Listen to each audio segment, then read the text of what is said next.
The Wednesday week is sponsored by Michael Constantine Wealth Management.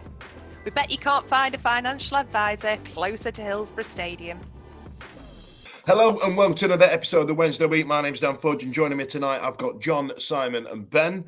Tonight we're going to be talking about our post-Fleetwood reaction. How many of you made the trip down to Cheltenham without any football being played? And we're going to be talking about Semedo. We're going to be talking about car fires. There's a lot going to be happening tonight. So without any further ado, let's crack on. Now, John, we went within 3 points of Plymouth on Saturday, just gone.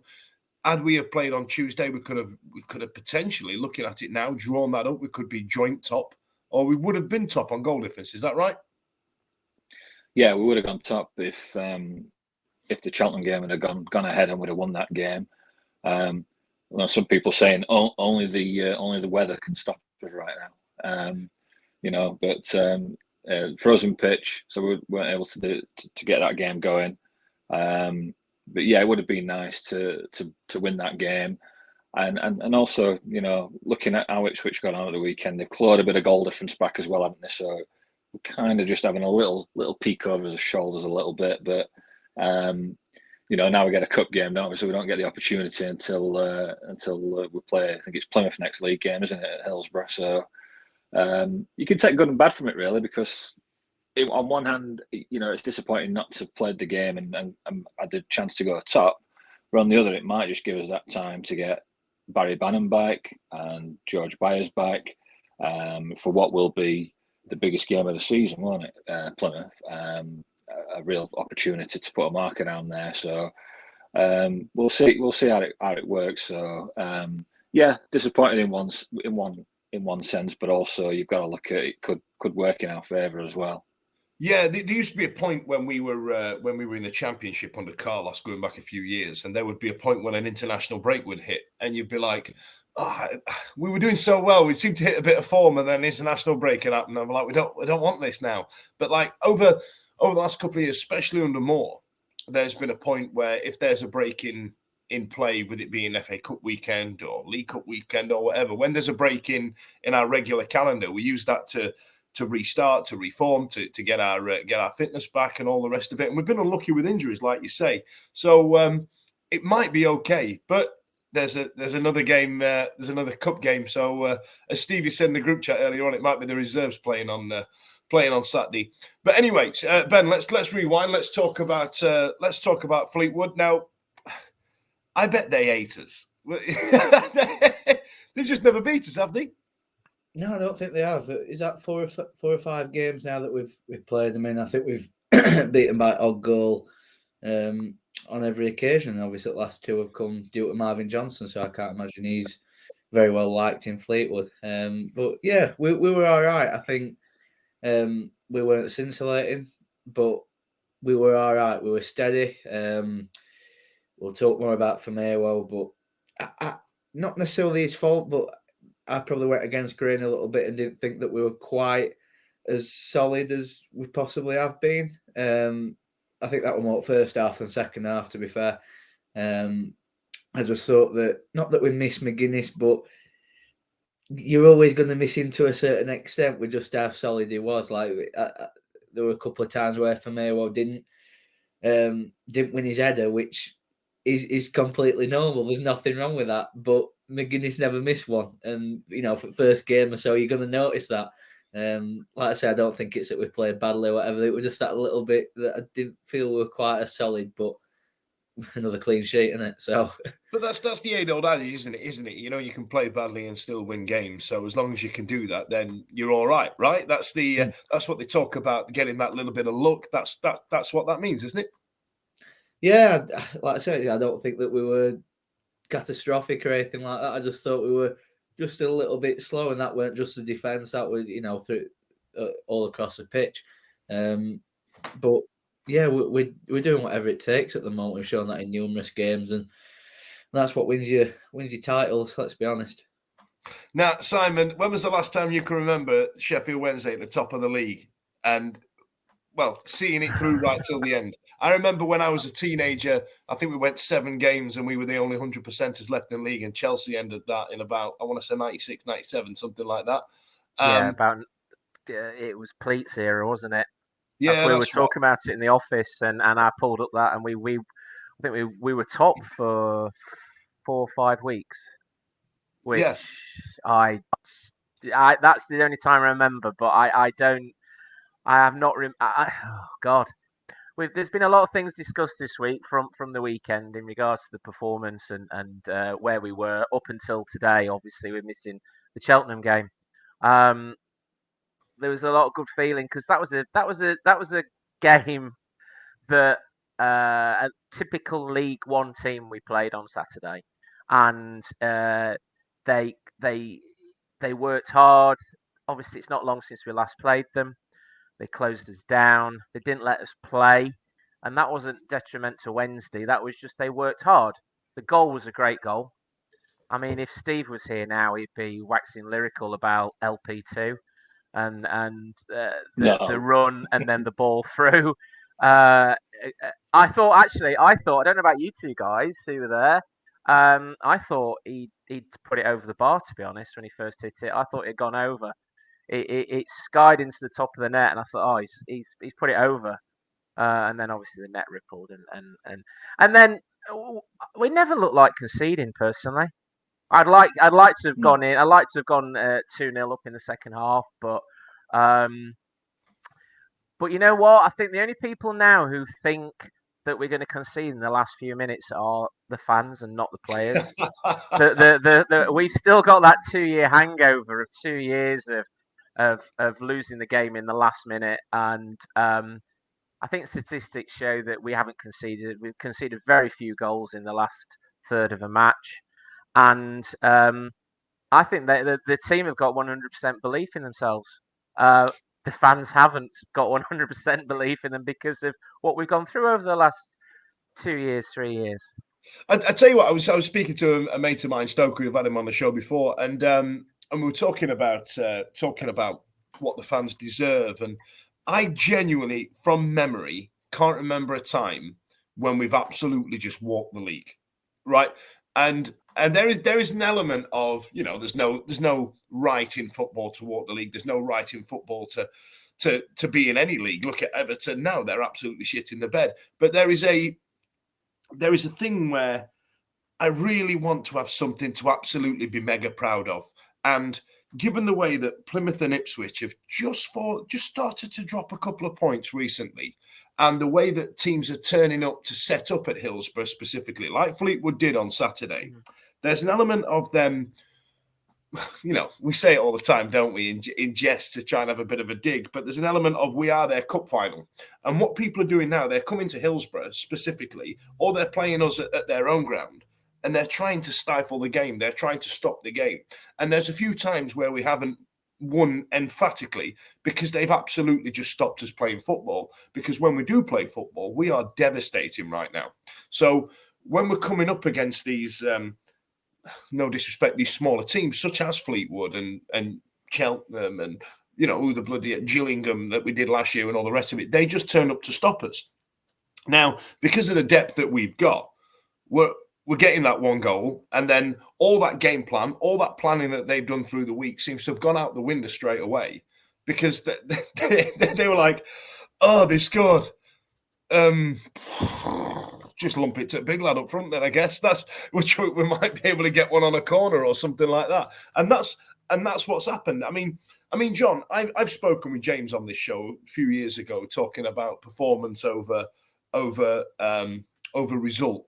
And James, you said to me, Dan, it don't matter. It don't matter. Like, as long as, when you get to the end of the season, it's what points matter. It's goals that matter. Who cares whether we're 1-0? Who gives a shit? And I used to go, no, but it's an entertainment business. I want to see Sheffield Wednesday turning up. Because it was years under Carlos that I wanted to see it really just absolutely put to bed. But it don't matter, does it, John? Let's just get out of the league. Well, put it this way. When Carlton Palmer was actual legend of the club, as you all know, was on TV the other day. He's been asked about Wednesday, and he's a good friend of Darren Moore's, apparently. They speak quite a lot. He said, just get out of the league. All that matters is getting out of the league. He said, you'll get some performances here and there, good and bad, but the main thing is we just need to get out of this league. You just need to pick up your points. I want us to be, I never thought I'd say this, but I want us to be the Charlton Athletic this season. You remember that season when it was in United, and we were all trying to take points off each other, and they'd come to ours, and we go to theirs, and trying to keep pace with each other. Charlton just said, "Fuck you two, we're going up top," and left us behind. Nobody could catch them. So no, let they Ipswich didn't. and Plymouth Absolutely do wanted that. to canter. Yeah, and we just want to get the points, swing on opponents' crossbars when we've won. I don't care. Just get the points and go home, and don't worry about it, because it's a shite league and we don't want to be in it. So we'll get at it by hook or by crook. Saturday's game was a prime example of that. We played at times like the away side. We were just doing the counter attack and just letting them come on us. We'd already got the goal, letting them come on us, and then just trying to hit them on the counter. Trouble is, when we got to the final third, we seemed to run into a bit of an invisible wall. Seemed to kind of just stop. And a lot of times, a lot of the players, Gregory and Adeniran, for example, were guilty of not shooting when they should have just took a shot. They wanted too much time or an extra touch. And he just wanted them to just crack one in there. But no, I just think I respect people wanting to pay £20 to £30 and watch good football. We'll get it. Some teams will come and try and go toe-to-toe with us, and they'll get hammered. And others will come, like Fleetwood, who got one of the better away records in the league, and I think they've only lost between 3 and 5 games away from home, something like that. And they'll come and they'll try and make it difficult for us. So we got a game plan. We got a goal in front, and we knew we got the attack and the flair, and we'll let them come on to us, and we'll try and get them on the counter. And if Gregory puts that penalty in at the end, different story, isn't it? Interesting you brought up Lee Gregory there, John, because like you're talking, he took an extra touch, and you're right. There was a few times where you think, just pull the trigger, Lee. Like, what are you doing? And then later on, he's missed a penalty. Like, his confidence is on its ass. He's not scored for a while, and there's a difference between a player. The best example I can give you of a player who's high on confidence, that's playing really well, that they shoot from anywhere, they'll have a go. And the best example I can give you is it was Jamie Vardy in Leicester's winning season, Premier League winning season, where he spanked one. They were playing Liverpool, and I think he just hit one right into the far beans on toast. Just volleyed it. No right, even having a shot there. But his confidence is up. He's having a good season. He's all right. And that's what happens. Confidence breeds a level of performance. And I feel like Lee Gregory's missing that confidence right now. Yeah, I think he's probably, since he fell down the pecking order through a bit of well, some through injury and some through a little bit of form, and Smith came in. He's found opportunities probably not as much as he would have liked. He's come in and he looks a little bit rusty at times. And we were saying on the cup, like you said, Dan, earlier, when your confidence is up, you take that early shot, because that can get the keeper off balance, and that can often lead to a goal. But he just, even for what resulted in the penalty, it looked like he just needed to clip it first time into the bottom corner, but he tried to take it round the keeper. Okay, fair play, keeper then made a blunder and brought him down for the penalty. But then he's tried to be too cute with the penalty, hasn't he? And just put it into the top corner when just we were saying hard. If Smith were taking that penalty, I think he'd have just rifled it down the middle, and that would have been that, But this is what happens. Like you say, it's a very confidence-driven game at times, isn't it? And when you're on, and you're popping them in from all angles and feeling like you can do Panekas and everything. But when your confidence is maybe not as high as it were, then you can't buy a goal, can you? And I think he just needs a game where he can maybe get a brace or something, and he'll start firing again, I'm sure. Absolutely. Now, Ben, excuse me, much changed midfield that we started with, playing the 5-3-2, as it were, or 3-4-1-2, or whatever the bloody hell it is. I lose track. I know there's normally 3 centre backs. You know what I mean? Whoever's in the midfield is up for grabs. But much changed midfield there in Adeniran, Volks, and Winnas in what you kids call a cam in central attacking midfield, or number 8, as it was called for a bit. We used to just call it attacking midfielder centre, because we played Championship Manager in 1993-94. So, those 3 turned up, did the job. I mean, any issues with the midfield that day? Volks turned into quite a player, hasn't he? Yeah, there's no real issue. I think you miss Bannon and Byers. That's natural. It's not that, I think I said it in the chat after the game or day after, it's not necessarily that Volks or Adeniran are weaker players. It's just that Bannon and Byers are different and offer you more creativity. Volks is obviously the one that's got to break up play. Adeniran's more box to box, not necessarily creatively so, but just a bit more box to box.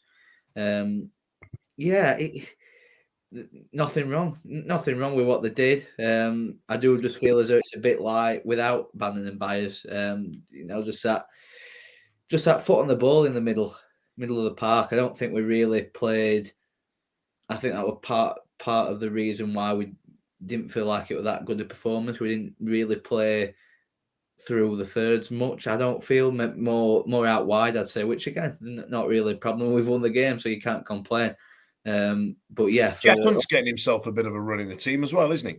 Yeah, not great at the start of the season, but again, did all right at the weekend. Just in terms of the Plymouth game, you want at least Byers back, which I think he's going to be. I think it were just a precaution against Fleetwood. He might not play this Saturday, and then save him for Plymouth. If you got Bannon back as well, spot on. I mean, Plymouth are going to bring something like 3,000 people or something. They've sold out their allocation, Plymouth, haven't they, already? I believe. Did I read that? That's probably top tier, isn't it, I'd imagine. Yeah. Well, it depends if the papers will let us use the bottom tier after a while. You know what I mean? But I'm chuffed that they're coming up. It's a long way, and fair play to them. You know what? Plymouth have been thereabouts for a couple of years now, a good few years. They never seem to make it up. And if they come up with us, I don't begrudge them at all. I really don't. So, Simon, it was one of those games where at the back and the front there was a bit of change. I mean, for Maywo's turned into a decent backup, would you say, or do you reckon he's meant to play for a shirt there based on what you're saying earlier? Just repeat that again. Sorry, Dan, you broke up a little bit for me. Sorry, my apologies. So for Maywo, I mean, would you say he's a backup player now, or do you think he's put himself in contention for a shirt? He's definitely put himself in contention. We've not seen a lot of him, and what we've seen so far has been pretty good. Made a few little mistakes, but God knows he's been out how many months now? He's been out 4, 5, 6 months. Made a few little errors, but I thought his ability to pass the ball is very good for a centre back. As I say, he's not Mark McGuinness, and we'll all have that love affair with him until hopefully we buy him when we go up next season. I thought he's fitted in well. I think the back three, we need another centre back. I wasn't keen on Hunt on the wing. I prefer Palmer there. I thought Hunt was pretty bang average, to be honest. Didn't have his best game. I'm not sure. I would say this. Isn't that what you want from a fullback? I mean, just come out, do the averages. I mean, look at go back to the 90s with Dennis Irwin. He didn't really set the world on fire, but he didn't drop any claims, did he? Yeah, but when you've had what we've had prior with Palmer there, Palmer cemented himself. His name should be that position all the time. Offers so much more than sitting at the centre back. And we saw that from his run forward and his pass, which created the goal. And I always have a little bit of worry about Iorfa in the central role in defence, but he was superb, I thought, on Saturday. I thought Adeniran seems to, I don't know, lost a yard of pace for me. And controversial statement, that, Simon. Yeah, no, I did. And also as well as a few times where I thought, get a foot in, and he sort of pulled out of a few challenges. But that could be down to the fact he's been out injured over the last 2 years, more times than he's actually played. I like him. I think he's a great player, but I don't think we saw his best again on Saturday. Volks did Volks. He did miss having Byers by the side of him. And it'd be interesting in a couple of weeks who we do play if Bannon is fit, because I've liked the football that we've played since Bannon's been out. I think it's been a lot more higher tempo football, where we've obviously lacked some of Bannon's creativity. But what Bannon does tend to do is slow the game down. And what the Volks and Byers sort of combination done is it's very quick, fast moving football, because they there isn't this, stop the ball, pass it to Bannon, get the ball, pass it to Bannon. It's very much they're moving around the pitch, creating space for themselves and creating the ability for other players to move forward and for them to pass to. So that Plymouth game will be a really good game. I don't.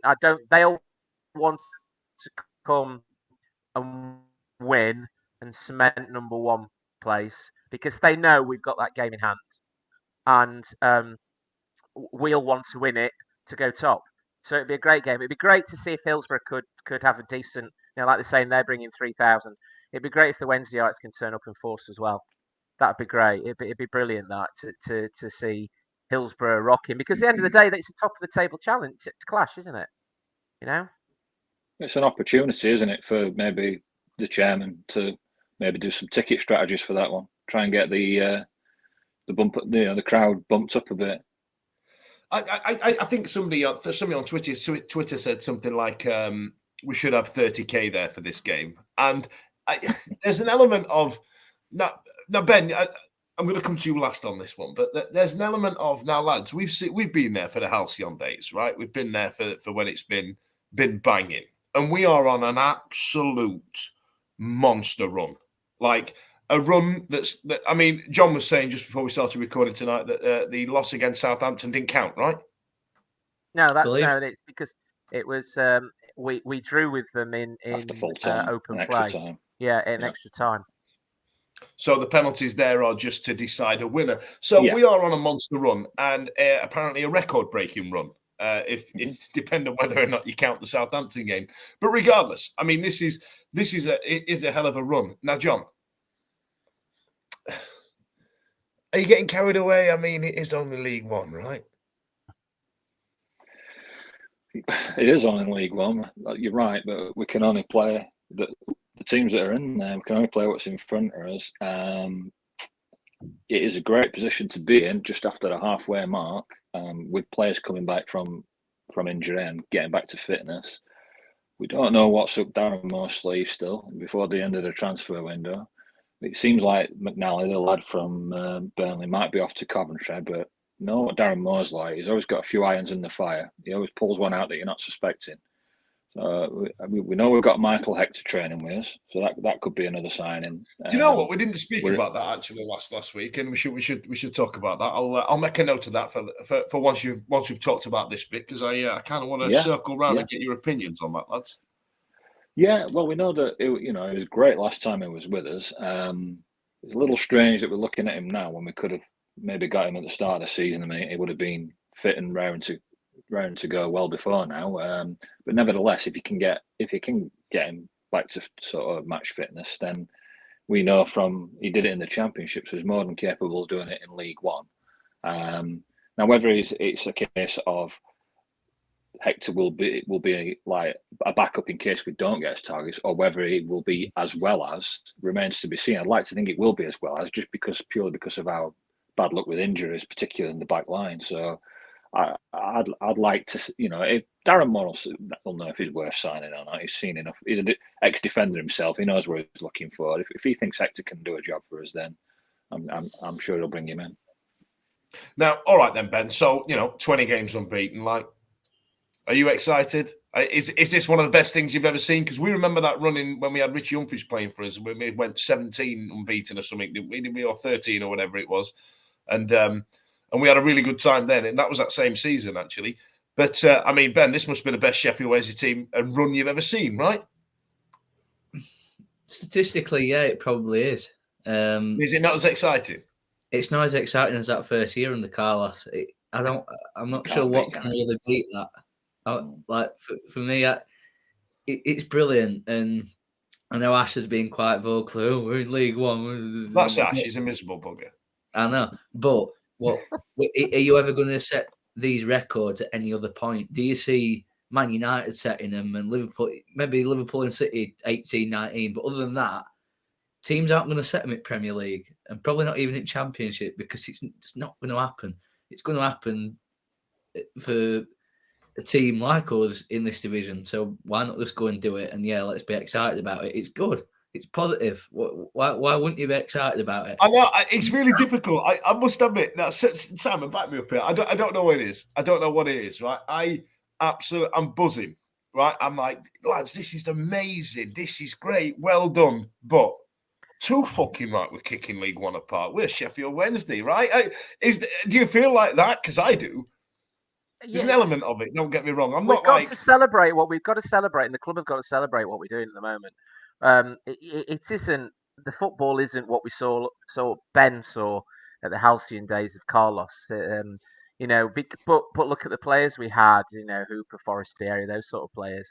I think the team is a better team now, as in the team spirit. There isn't the cliques that we had under Carlos. I think there are a hell of a lot more as one, rather than we had the Portuguese players. We had Ati, Forestieri in a little group, and I think that was the start of the downfall of what resulted in where we are now. The camaraderie amongst the players and the will to win, the performances. There isn't a team ripping this league up in regards to scoring 7, 8, 9 a game. Ipswich Ipswich scored 4 the other night against Morecambe, but Ipswich and Plymouth aren't doing that. A lot of the games are 1-0ers, 2-0ers, 2-1s. We've got to be proud of the fact. I was disappointed that more people didn't turn up after the Newcastle game, because obviously a lot of people would have watched that on TV. And what we need now is a groundswell of people to come to the games. Certainly starting at the Plymouth game. If we beat the Plymouth game, there's no excuse. If we beat them, people should start coming to the games. More people should start coming to the games, because the run of games we've got to the end of the season, we could win. We could win this league. I don't want to go into the Derby game at the end of the season with, we need to win this. What I want to go into the Derby game is that they wheel that arch out onto the pitch, and we play the kids.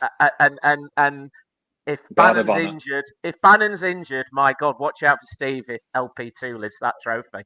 Jesus wept. That's what I want. Yeah, and I think we all will, because I've never seen, other than the playoff final and 91. I've never seen Wednesday win a league trophy before. No, and this is interesting for me. There's part of me that actually really wants to win it. I don't want second place. I certainly don't want playoffs again, because I don't trust us in it. I want us to absolutely piss that league. And you're right, Simon. I've just realised as well, there's an element of something like 3 of our ex-players have to stand there and do a guard of honour, walking onto the pitch, just like John Terry. Yeah, Derby. Yeah, Derby would have to do a guard of honour. I'd love that. Oh, Mendes Lang.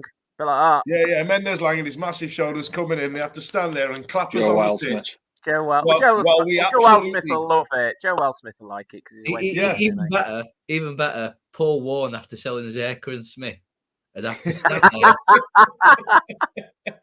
Agent Warren. Yeah, there's a lot there, isn't there? There's a lot there, because I remember John Terry had to do it. He had to clap onto the pitch the Manchester United team that had just won the league. And Kieran Lee played that day for Manchester United, or it might have been vice. I can't bloody remember, going back a few years. But I remember thinking, I think I saw a clip of it the other week, and I remember thinking, Mendes Lang, Wildsmith. Who else have they got? You're right, Warren after selling his Smudge and Ihekwe. And they've got somebody else, haven't they? I'm sure they have. I'm sure there was 3. I thought there was 3. Might be. I thought it was 3. But they've got ex-United player, David McGoldrick, can't they? But he's he played for us, didn't he? David McGoldrick on loan. Yeah, I think we had him for a month, didn't we? Yeah. Oh, well, they are then. They are there. They've got to stand there going. To turn up on that Sunday, a Sunday now. God, it's going to be some hangovers Monday morning. To turn up and to be able to know we're going to lift that trophy. Sorry, Si, you're just cutting out there. Where we are now, right? Okay, say that again, Simon. Sorry. Sorry, you're back at. So look where we are now in regards to who we've got to play over the next couple of weeks. We've got Plymouth to play, and we've got Ipswich away, haven't we? And then we've got Barnsley, a bit of a banana skin away. And then who have we got to play after that? Who is going to really sort of test us? Give us any trouble? Bolton at home. Bolton, yeah, but it's at home, Ben. I don't worry about anybody at home personally. No. And then we've got Derby might give it a try, but I want to. We if we've won it, Derby can spank us at the end of the season. I don't care, because we'll have that trophy in our hands. But let's just get Saturday out of the way, and we'll move on to the following Saturday, which obviously you'll talk about next week. And well, there you are. You see, from there, our listeners, right? What we've got there is a group of people who are starting to believe that we're going to win this league, and rightly so, because I want one. I want a league title in my lifetime. That's what I need, whether it be League One or National League. I don't give a shit. I don't want National League. I don't want to fall that far. And there's kind of like there's kind of an element where I kind of like the idea of having an away day at Everton, for example. Yeah, you know what I mean. In their new stadium. In their new stadium, could really happen. Could really happen. Right. So to bring this full circle then and come back, and we've said this before on this show because we always do, but I don't mistrust Darren Moore's recruitment. If you look at people that some managers have got in terms of successful player to people who've been bloody rubbish, I think Moore's recruitment's been one of the better recruiters of the club that we've had for a number of years, I believe. So we spoke, John spoke earlier about Michael Hector, and we've seen Ipswich sign something like 4 players, and one of them being bloody George Hurst. Like, is that them trying to keep up with us to endeavour to get to the depth level that we've got? Are they looking at us? I mean, it's weird us being the yardstick in which people are measuring themselves now. But are Ipswich looking at them going, oh, shit, they've got loads. Like, do we need anybody? Do we need anybody? Do we need any backup? It's a centre half. That's it for me. I don't think we need any more than that. Well, how long is Hekwe out for? We've got him. We've got Famewo who stepped in quite amply. You know what I mean? He's done really well. So so Ben, you reckon a centre back? Simon, John, what do you guys think? I agree. Even if we kept McGuinness, I thought we needed a centre back anyway. Mm-hmm. Obviously Ben's out for the rest of the season. Hekwe is ACL, I think, isn't it? Still, so it's a strain, isn't it? He's that far off, is he? He's not far off, but I don't think he's that far away. No, he's not far off. But I still think we need another centre back to give us centre back options in case somebody gets injured further down the line. And I always thought that if we'd kept McGuinness, I thought we need another centre back. And I agree with Ben. I think across the rest of the park, including up front, if we keep there hasn't been any. There's been a few little shitty rumours, hasn't there, about the what was it, Gregory to Derby. Nobody's mentioned Windass, which is odd for a transfer window. When so I'm assuming that we keep everybody. So no, I'd having our injuries now and getting the results we're getting now and the run we've been on now only bodes well for the future. When Bannon, Byers, these players come back, Hekwe come back from their injury. Reece James, I mean, I don't know when he'll be turning to. That's a major loss for me, Reece James. Yeah. I don't know what. It's been very quiet about what's wrong with him. So it'd be sad. Ankle ligaments, which could be out. It could be out for the rest of the season. You just don't know. That's a sad one. I agree about. I thought he'd reached a vein of form. I assume you're the same then, John. Centre back. Oh well, John. I totally agree with the centre half cover. Whether it's Hector +1 or just Hector, it's always easy to say. It's never easy to do, bro. I would like some pace, a pacey striker, like even if it's a loan, because I know we're scoring goals from all over the park, but sometimes you just, in a tight game, you might just need somebody to just break the lines, and I think sometimes our strikers, as much as I like him, I think Smith and Gregory are very similar, as is Patterson. Windass isn't really a striker, but he does get plenty of goals, but never easy to do. But if Moore can pull off like getting somebody in like quick up top, a nice pacey striker just to stretch the lines, I'd be happy with that. But if he can't, I understand. But that would be the cherry on top for me if he can do that. Fair enough. Well, there you are then, Darren. Get on and get them. Get the database out. Now, lads, we've done really well getting 35 minutes out of a 1-0 win with a missed penalty from bloody Fleetwood. Now, this is the moment you've all been waiting for. It's quiz night tonight, and I tried to find one that was along the vein of us, virtually winning the league and getting out of League One. Now, this quiz pissed me off when I tried to do it earlier on. It's annoyed me to death, lads. So I'm going to go around the room, John, Ben and Simon. I think Ben's favourite for this one, lads, I'm afraid. Depends how depends how the memory's feeling. And I just want you to name the 14 players that played at the Cardiff Millennium Stadium in the playoff final in 2005. That's it. That's all I need you to do. Before I started going. Eh? Before I started going. We should do your bloody homework then. Well, you know no what I mean? excuse. No excuse, Benjamin. Yeah, honestly, you'll smash through about 10 of these and then you'll go, shit. It's painful. So, right, John, you first. Are you ready? I am. Go on. I will go with Drew Talbot. Drew Talbot came on as substitute, I believe, scored the last goal. Ben. David Lucas. David Lucas played in goal. Simon. Lee Bullen. Lee Bullen, captain, lifted the trophy. John. Glenn Whelan. Glenn Whelan did play. Ben.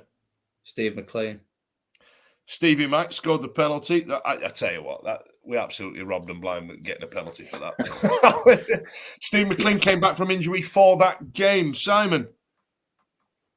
John Paul McGovern. JP McGovern scored, did his funky shark celebration. John. Alex Bruce. Oh, I didn't think anybody would get Alex Bruce. That's impressive, that John. Fair play. Yeah. Ben.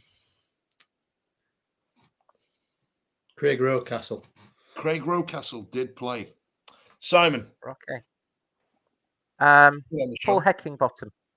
Heckers, current Sheffield United manager, also ex-manager of Leeds, did play on that day, on Sheffield Wednesday's triumphant day. Right, so that is 9 players so far. There's 5 more. This is where it gets a bit sketchy. There might be 1 or 2 you should be able to pick out. But, John, go on. I'm hoping he played in final, at least come on a sub. Lee Peacock. Lee Peacock started, played first half. Ben. Richard Wood. Richard Wood played centre-back. It's when he got jacked. It was around that period he got absolutely massive. Simon. Chris Brunt. Chris Brunt did play. Oh, you're going to get through it, lads. We need 2 more. 2 more.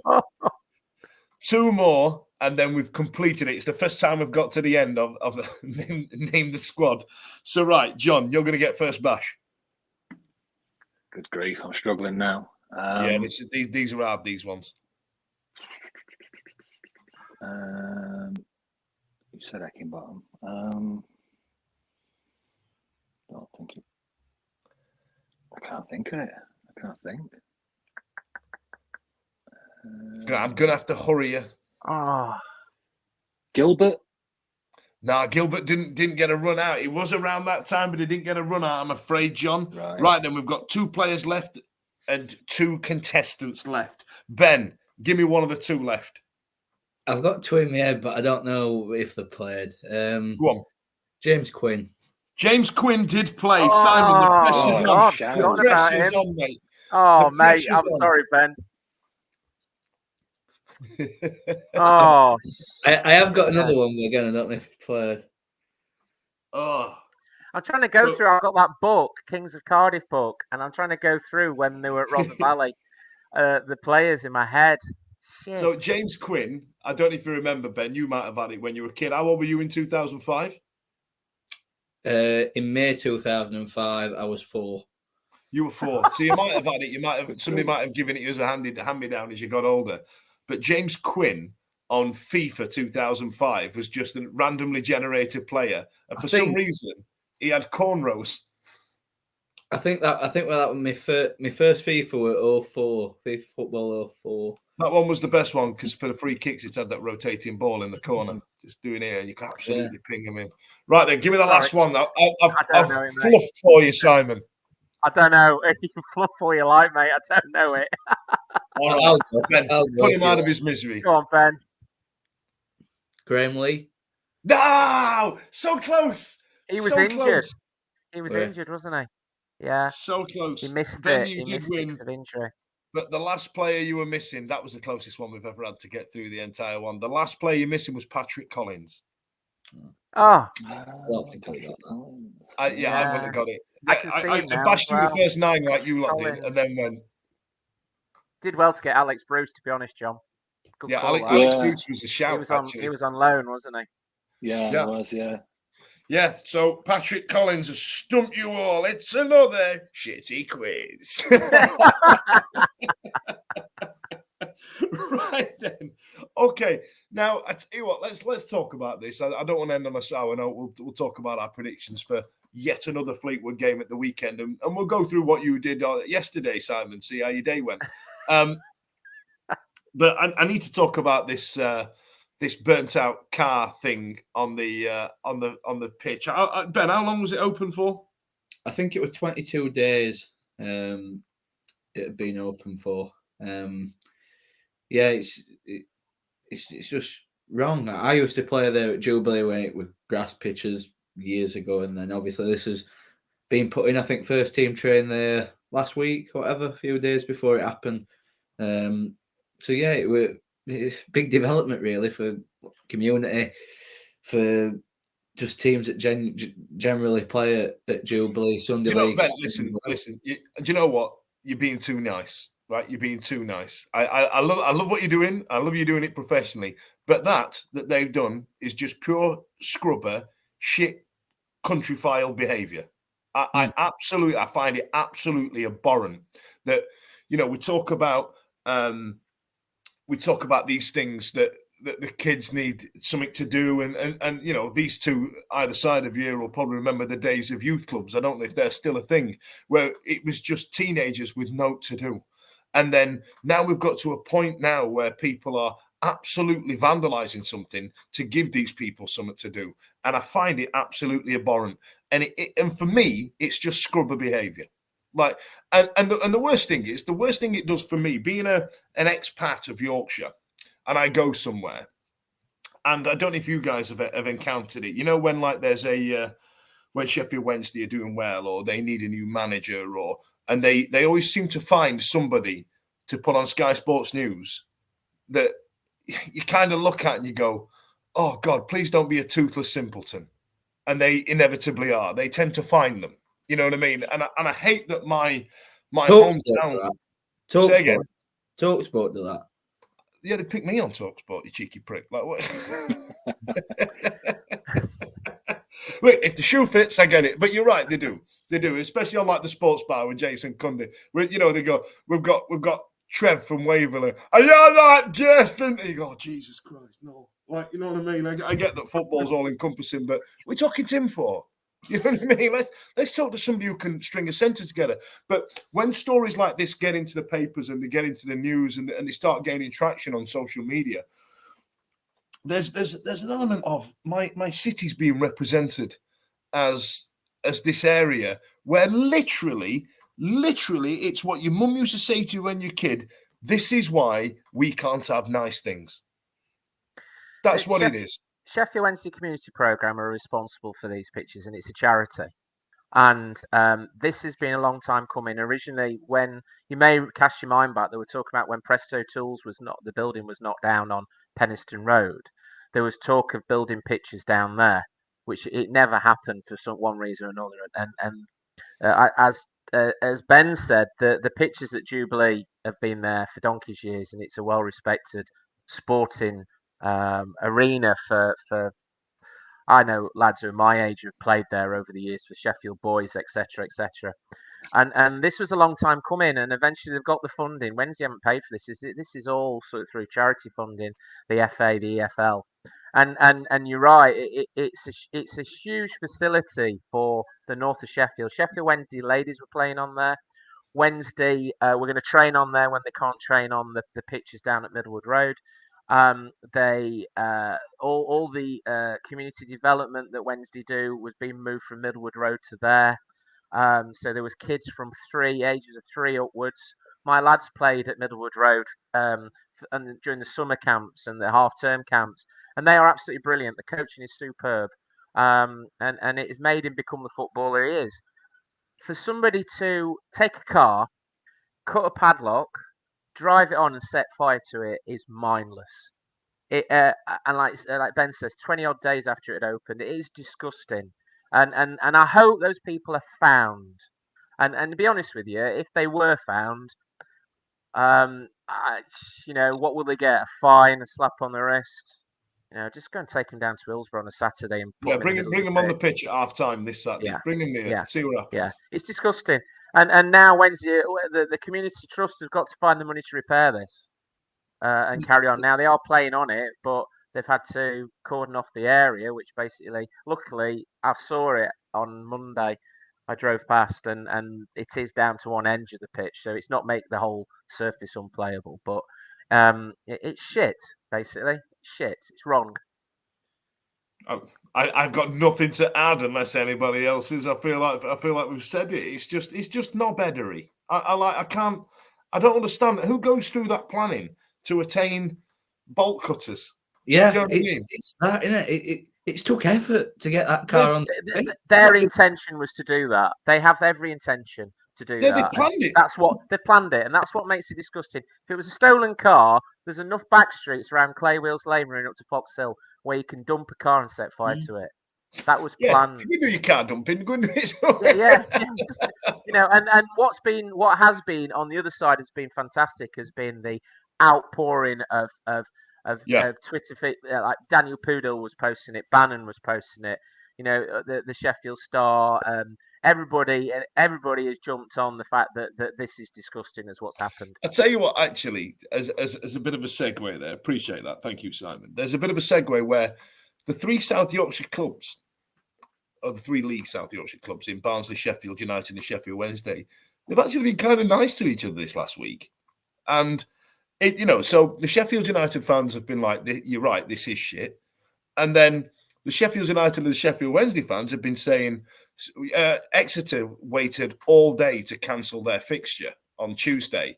There'd have been a lot of people from Barnsley that had made their way down. And they announced it like 6 o'clock or something, didn't they, for an evening fixture?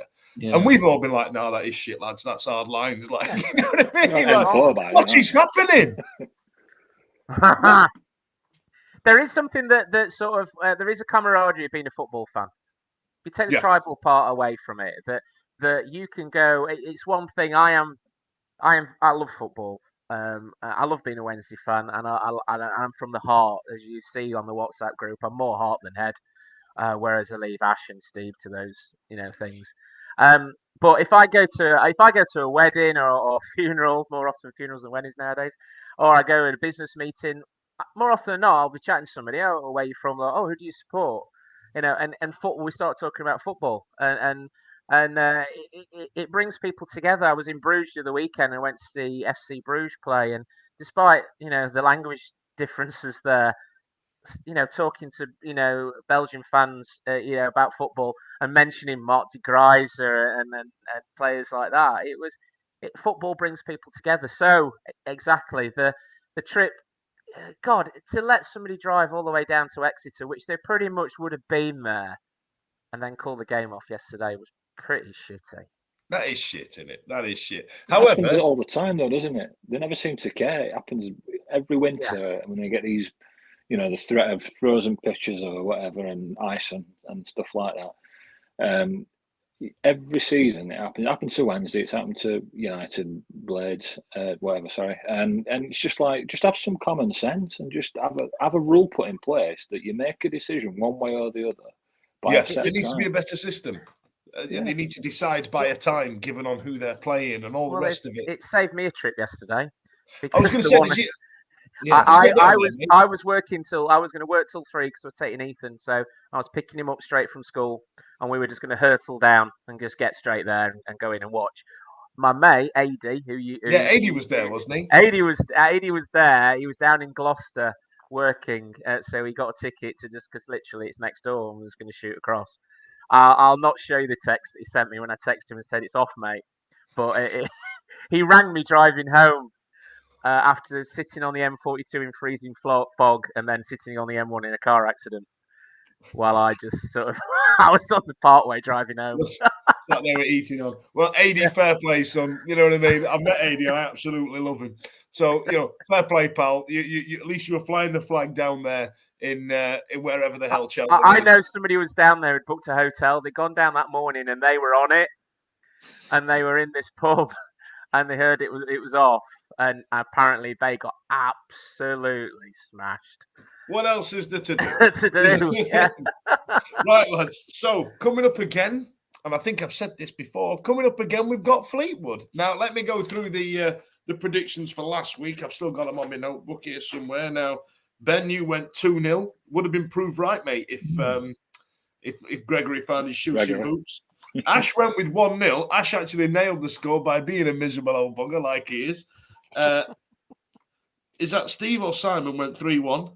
It wasn't me, it was Steve. It was Steve, wasn't it? Steve went and I went with 1-0. So that's why I'm bringing that up. So gold star for me and Ash. So what you thinking then, chaps, coming up? Fleetwood in the cup. It's gonna be a round 5 big day out, isn't it? You'd hope so. Yeah. I think whatever team we put out, we've got to just go and win that one and move on. Absolutely.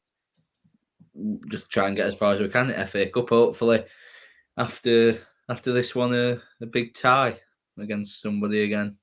I don't who's been knocked out at big teams. There's been a couple. I don't know anymore. I think Sheffield United are still in it. Actually, I think. Yeah. Somebody put on. They've got Wrexham away. Yeah, I've got Wrexham. Yeah. I'd like a Man United or I want a big one. Someone, a big one at home. I think, or away because I've never been to Old Trafford. I tell you, what, I was going to say, when was the last time we had Chelsea? Didn't we a couple of years ago?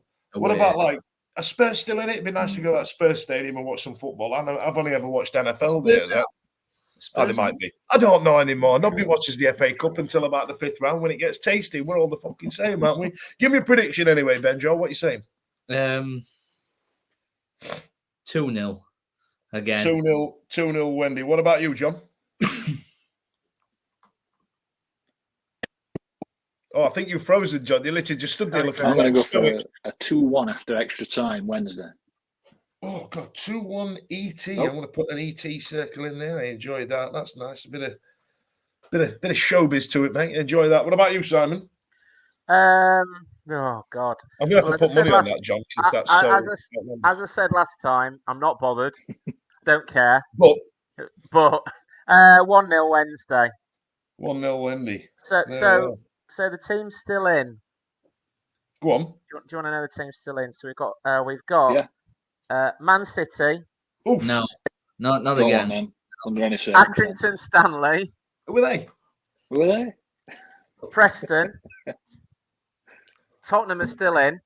Yes. Tottenham away would be nice, but all right. Right. So Liverpool. No. Fulham. Stoke. No. Grimsby Town. Bristol City. What? Grimsby is still in. Oh, yeah, they had a rival game, didn't they? They had a giant killing, didn't they? Arsenal. Derby. Ipswich. Birmingham City. West Brom. Man United. Blackpool. Leeds. Brighton. One for you there, Dan. Brighton. Right away, it'd be bloody lovely. I tell you Wouldn't it? Wouldn't it? How big's your floor in your flat? I was going to say, bring some sleeping bags, lads.